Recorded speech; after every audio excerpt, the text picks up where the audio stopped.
बाप रे बाप का दिन का है जो कौवा भो एक भिन सहरे एकदम टर टर मार कोइरे बनस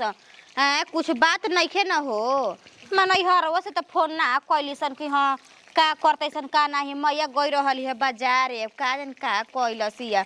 गई रहली तन के थिया लावे खातिर झुमुकवा धइले रहली भौजी के तवन बनिकावा हैं यही से कही ना करे गईनी ना तो फोन कर देनी लेकिन आई बुढ़िया के बुझात होई हमार लमर पीछे चल गई होई आ कोई जो भी लगा के चेक करत होई वैसे ही करेले ए कने का जी दीदी का अभी ओह हो मैया अभी छानते बड़ू का हो अरे बड़ी परेला जी मछली हां अब बुइया के नु सबसे पहिले पोछी ओकरा के ध दिया कोनो मछली में नु पहला नंबर कोनो चीज खाला ना अच्छा ठीक बा निकाल के रख देम ए दीदी आज कुछ बात बका जी मारे थी कौवा टर टर कोइले बनास घाम उगल बा कौवा टटराता धान सुखाता उहे खिसावेला एक सुबह के अभी तुरंत हम अपन माई से बतिया के आवतनी हां पापा ठीक बा नु भोजरी ठीक बा जना कति हां रे पण की जन काहे लागता न कि भैया ये का आवतन जा कौवा टटराता त कहता कतिया नु कि बात ई सब घरे बावा जा बबुआ गइल बा गाड़ी चलावे ऐसन भी कोनो होला भौजी एतनी ओनी से बोलत नु हां आवे होला होइहन जा दोनों गोतनियन के रउआ सब के यार अच्छा हुआ के कहां त अभी टाइम बटुए माई कहती कि ही तो ना तमे कोई आवेला त नहीं हरे के लोग आवेला थोड़े तो कौवा अब का जानी अरे दादा कितना पोरता जी दीदी अभी छोटा लाग जाएगा पानी बही चलते ना हो गई ये देखो तो अरे बापा रे बापा खाए में काता ना अच्छा लागेला कोने या बनावे में त आदमी के मरनी बेद हो जाला तब का जी दीदी हमरा नाम मन करला मछली बनावे तू तो खोरले बड़ो में छोड़ा ना देखो उ अथी करत रहनी हां मुर्गावा सबसे बढ़िया हटे हां लाई भुजी या भाजी अथी कर दी बना देही अब रख देही एकरा में नतिया गेला गो देखत री जर गइल जी मुंह खराब हो गइल बियाह में न जाइला बा कितना बढ़िया बढ़िया छनले बड़ू हो हां खाली ले ली नहीं अभी ना खाई अभी मन नहीं करत काहे मानवा तो हइए बटी लेकिन ऊपरा मानवा से रवा कहत नहीं कि नहीं नहीं तुरंत आवत नहीं सानी गोत के मन हाफ जाता हो बहई सा गेरु करत करत कनिया नु के जाता नहीं दूधवा देता नहीं 7 बज गइले आ गइलन अच्छा ठीक है बट जाई घरवा मनोहर घरे दूहत रहन ठीक कनिया के आई जल्दी आ देखा दूध लावत नहीं है चुली पे आज मत दूधवा उठू करी ह ना जी करवाइन बटे आ एकरा पे हमनी के काहे के करे जाई आए गैसा करके गोइठवा संगे ए दीदी ए कहते ना कि दही जमावे खातिर कलहु कढ़ी भात आप मोछुछी सब कर देती जी तो कोई घर के पा भर आसे पे उठू करे के पड़ी न रोके के पड़ी हां रोक देम तनी हम के तन काम बाटे दही के अच्छा बताएं कि केकरा घरे जाए मैं जाए तो वो अपन छुछर दे देवेली से दही बुझाला कि मोह देवेली से ना उहे देवेली से कहे से दही बटे हो का जानी हुआ के कहां गइल बानी हुआ के जानता नहीं जाए तो दूधू का पत्तो होबन जे बेचारी घूमस बहरी बाकी ना बनावा मसाला पीस देलू हां पीसे देले बनी हां मिक्सिंग मशीन बा खर देखी मार दे तड़ू हां तब का करे के बाटे आ चला हो झट मनी बना के अथी कर देही ने हटाई नतिया गेला गो बड़ी परपराए लागल ह तेलवा पड़ गइल हता चली जी पूछी चली आ देखी ओ जिगा ला जाई कि इचको नहीं खे ठीक बा रवा जानो थइए बानी आई ने रवा जानो थइए बानी कि कौना हमनी के रिश्तेदारी में जाते रवा पता बानू ओ जानते तोर मामी के गाँव में हां हमर मामी के गाँव में मामा हमर ना बोललन आ जानता हूँ आ भीरिये बियाह के तो और मजा देता और मजा आता जब मतलब लुगर उठावा जब मतलब टांग जब मतलब आ जाते ये देखते आ कुछ भी कही ए बुची जी हमर मामी जौन बिया हमर मामी के पतो मतलब हमर भौजी न लगम जा बहुते चटक मटक बनाइल जा पक्का आज कुछ बनैलो होई जा तू देखियो ना बोली त का हो जी मामा बाबू मामा से ए मामा तार भय ने है हो मामा कुछ झट से बनवा देवेलन सोचली बुची जी ठीक है करिए बुची हमर खाए की आदत नहीं एगो झोरो ले लहु नु छुरा ले बने कह देखी ओमे ओमे कुछ बनी तो ले लेबे के भले जी हां आ साड़ी ओड़ी दिहन जा हमर के कपड़ा तो ले लेबे के का करी मामी हमर देवेरी जो उ होइसन मामी के पतो ही या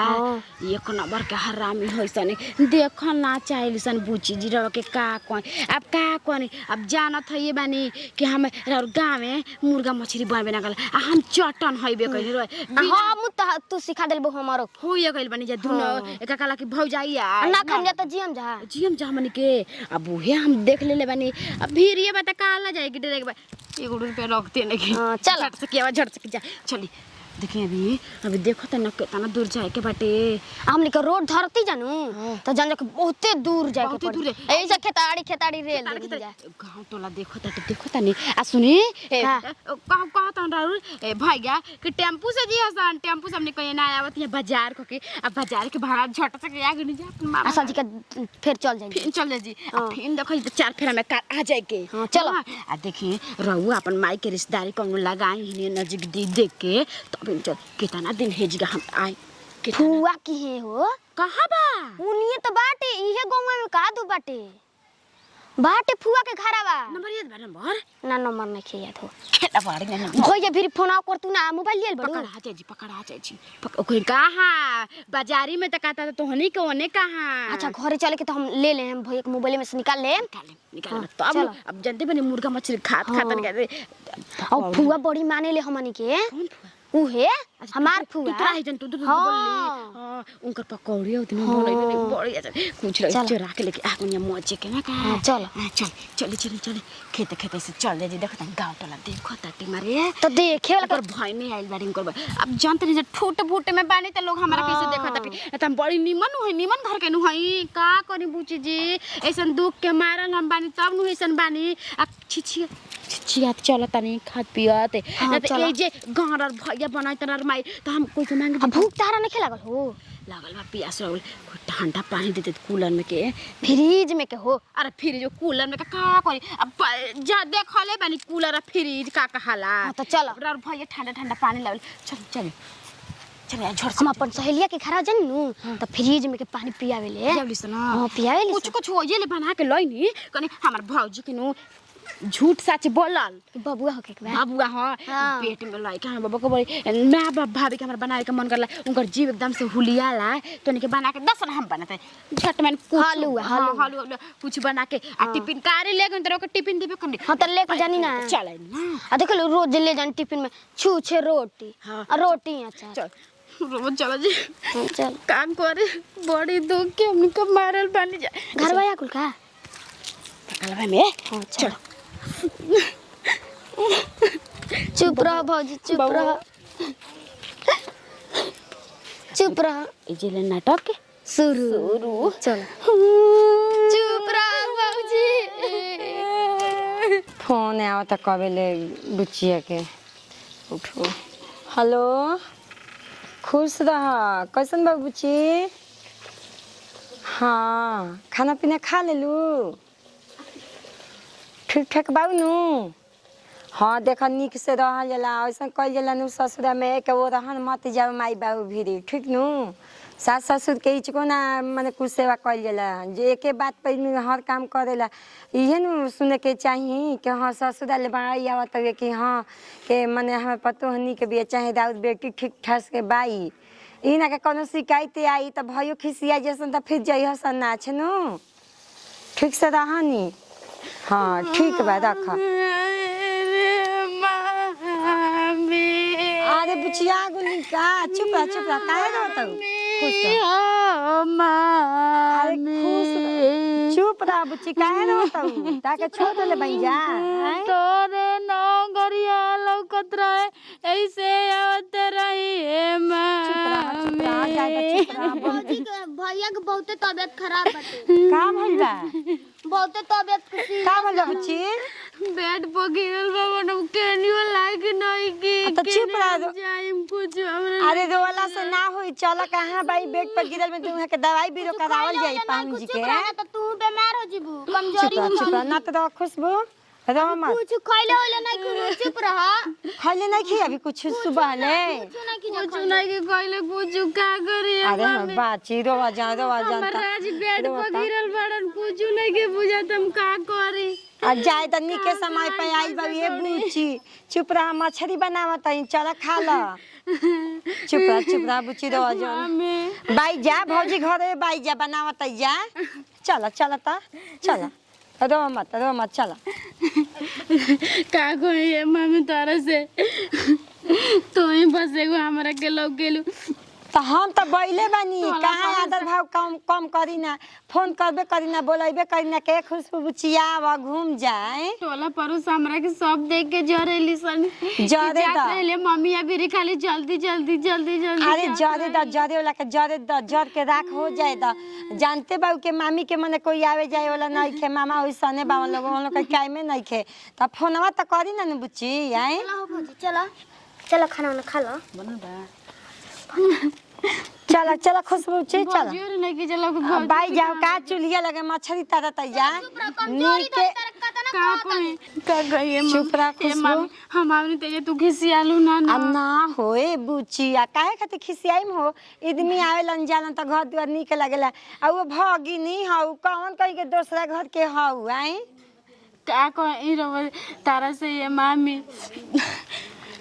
हम जानो ताने कि आमिनी तेजी तू कुछ बना के हमरा के खिया देवेलू हम ई बात तारा के जानो तानी ऐसा बात नहीं अच्छा ई बतावा बुची हम तो जानतो ना रही के आवत लेकिन हम काले फोन कहनी के आवा मानवा में शक होत रहे कौआ कान के छता पर बोलत है कहनी लागत केहू ना केहू आजी आई का 5 किलो मछली लेनी है बनावे के जानलू त तारा तवे भगिनी आवती है हम जननी है दिल के धड़कन दम सुना ही देले हां कौआ खबर लेके आ गइला है त चला बनता खा पी रह महीना दिन 6 महीना त जइहा ए मामी देखो तरह से का कही अब रहम हम ना हमरा के मछली हमरा के खियाव आ जौन बा मामी तरह से का कहीं खिस ए मत मामी अन्ना हो बहान के हमरा के अब चमकीला त रहबू ना रह 15 दिन त जइहा हम आई में के दिन मामी पेनु गिरल बावन भैया हां एक दिन हेतनी हमरा के चमकीला में बहान के आ दे दे मामी हम जल्दी खा पी के इनके लेके चमकीला में चल के हम हां चल लगता हो जाए चल लोग भौजी भिरिया चल हमें आवत है चल पूछी चल कुछो कह आवेली भगिनी त बुझाला घर आगन एकदम गह करेला लेकिन अब कहत है के खाई में जाई दूसरा दिन आइम त रहम बाकी जाते कहम के ना रह 2-4 दिन त जइहा बेड पर गिरल त छो के आ गइला है बाकी दवाई खइले निक हो गइल हन अरे बाप रे बाप का जानी दादा रानी कैसे त जान जाले कि हमरा घरे मुर्गा चाहे मछली बनत ताटे जही निमन चिकन बनेला ना ओही टपक जाले एकदम मर के आदमी अनिया बनावत ना अइलन सब खइहस आ फिर जइहस एकरा कुछ भई रहेला हो ननटंकी त वो बा ननटंकी बाज की का बतलावे के अब का करबू आइली हिया तो भगा ना देबू कितनी तो बुढ़िया के भगनी हिया चलो बुढ़िया के भगनी है तब ये चलते बैठ करके पड़ता आ ना तो हम खदे दे गोल लगती भौजी खुश रही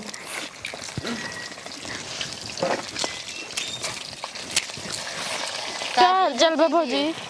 ठीक बाटे रहुआ अपने बताई ठीक है बटे का कही वहाँ के भौजी तबीयत नु खराब बटे गेडे पर गिर गल बाड़न भैया का हो गइल बा जी किडनी सड़ गइल बा भौजी किडनी सर गइल बा हाँ का सर जाई तो ये जीवर वैसे बोलती जी आ जेकर मरद जब देखी पूछी जी रवा खिसियाई मत जेकर मरद खटिया पर पड़ रही उ हिया से हुआ घूमी ममहर घूमी हां रवा कैसन मेहरानू हनी जी कि अपना मरद के छोड़ के ये जीवा आ गइल बनी चाटे खाती का कही ए भौजी आज हमर मर्द बेड पे से पड़ल बड़ा तब न तू हमरा के 4 गो बात बोल दे रे खाती आनी जोगाड़ करे खाती ना तो पैसा अभी कहाँ से बटुए हमनी घरे रवा जन तही बनी जा की दे दे रे कमाई बुची वाला केहू बा ना दे दा मिठाइया दे दा जा फाट गल गिर तो गोल बा मिठाइया खुल कैसे फाट गइल बा हई ये भौजी तरह से का कहीं भर चमकीला मिठाई लेके आई रही जे तहने जानी खातिर। ए बुची जी रउआ कहिया मिठाई लेके आई ना अपना मामहारा रउआ तो बिस्कुटो लान देब 2 रुपया का तो वो ढेर हो गइल सीधा न कही कि मछरी पर ध्यान बता मछरी खाए खातिर आइल बनी साफ कहले ऐसन कौनो बात नहीं के भौजी तार गोड़ पड़त नहीं ना बहाना कर जाला ऐसन हम गलती काम जिंदगी में नहीं के कर सकत अपन मर्द के हम नहीं के मुआ सकते रो सब सोच ली जा भौजी का दम छड़िए भूख लागल बा बड़ी का ए जैसे पेटवा लेके रही जका उठ के जाई होने चमकीला लेके तू कुछ भी कह बहुते दिलदार आदमी है कुछ झट से के उठा के दे देवेलू हमन के दा दा दा दा हम तार दी भौजी दा अब का करी अब बाइल बन तो हम बैठ के नानू खाई देख तारा ना बुझाला बुढ़बा खाऊ पागल है ना अब आई आई आई झट सकी पट सकी झट सकी पट सकी झट सकी खाई खाई और चमकीला बहाने झट सकी ए भौजी तरह से का कही हम तू बहुत अच्छा में देखा नु देखा अरे दादा खाली सब नतिया एथी न हो गइल बाटे हो हई धुरवा गिर गइल चलो ठीक आई हे दादा उठल बैठल नहीं खे जात अरे ने ओने नाचता निजा जी उठे बैठे के हमार बीमारी उठे बैठे के भौजी आदत हो गइल बाटे अब देखो फिना वैसे उठल नहीं खे जात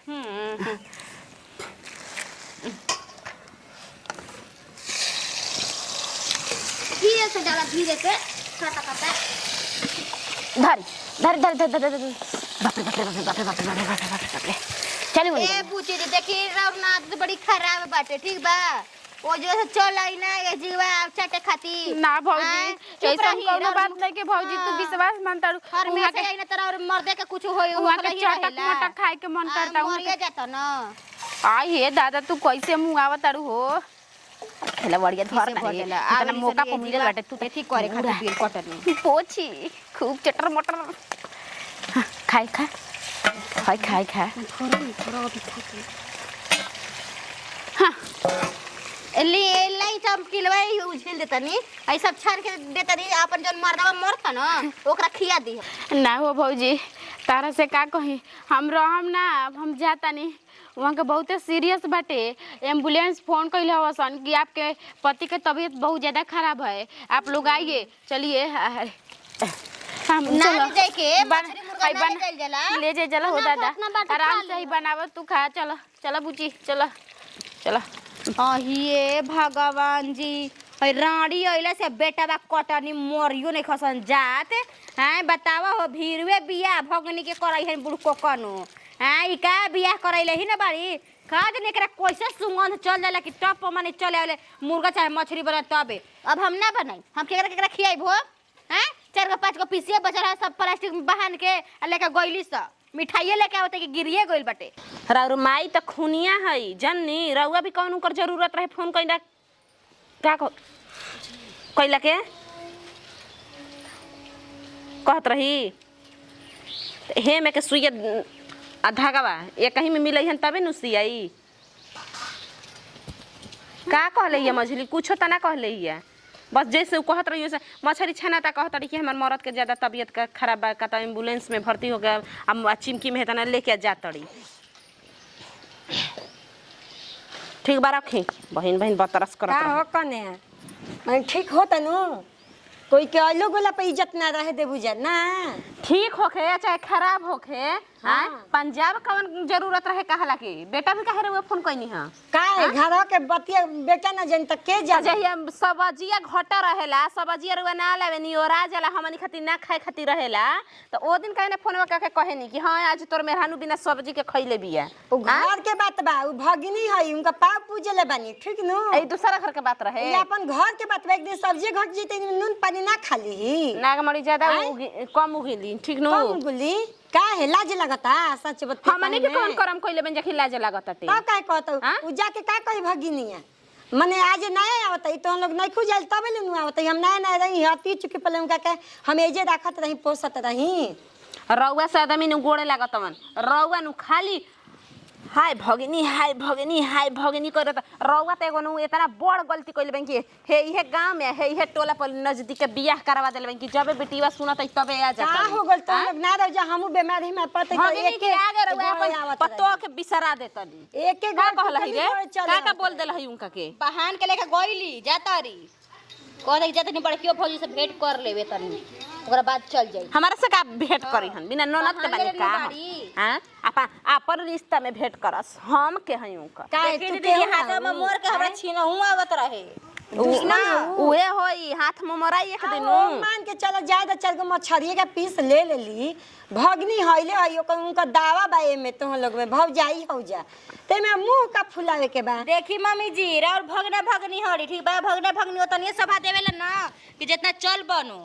अच्छा ई पूछत है हमार भगनी त ई हाल बा त हमरे धिया के लइका फइका ऐसन त असै न कर बुझा हो उतना ना हमार भगिनिया ना भगिनवा ए थी लालची ना हमन जाके मर्दे के मुआवे लगे हन जा अपना मैया बापा के मुआवे लगे हन जा वो ठीक है कहत है बिटिया तबीयत खराब रहत उनका पाउन के ना रवा ढेर जानतनी हो गइल बावन वे कहते कि रवा ढेर जानतनी जेकर आदमी एम्बुलेंस ले आई दीदी रवे बताई वो मछरी मुर्गा लेके जाई हिया से भागी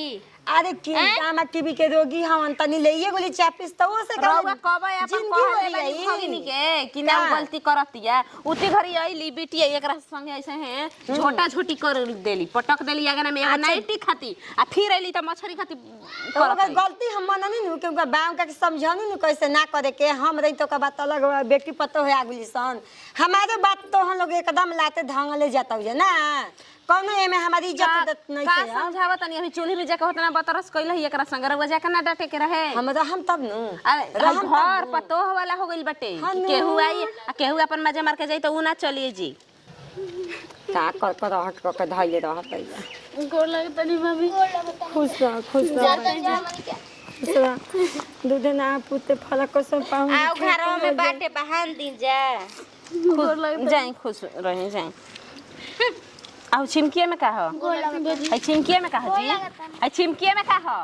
जाए तो जाए के लाना झरी ना कइला ए जी त रउआ सब इतना दुख दर्द में बाइन जा तब रउआ सब मछरी मुर्गा पति लौकताटे का कहीं भौजी वहाँ के खाए के मन करता बेडवे पे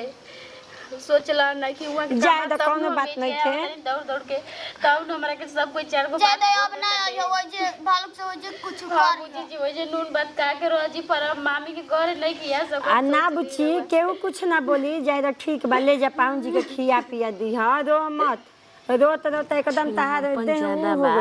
छिनरपन बा खाली टूटना झरताटे घरवा में के तो सब कोई देख के जरताटे अच्छा जरे 10 दिन ए परल पूछी जी बइए सब कोई देखे जरता ही बात काहे खाती आइल बानी नानू आवे के चाहिए बार देखो तनी कम बोला कने जानलू पादला पे कोई के नु इथि ना करे के घरे चाहिए आइल बन जा केकरा घरे कॉलेज से नहीं बोलत ए तना ई तो अपन मामी के घरे आइल है ना के पातर बात इतना न महर नहीं है पहुंचल जाला अच्छा ई बोलती तो कहाई क्या चल काहे बनावे के पड़त नहीं ना उनकरा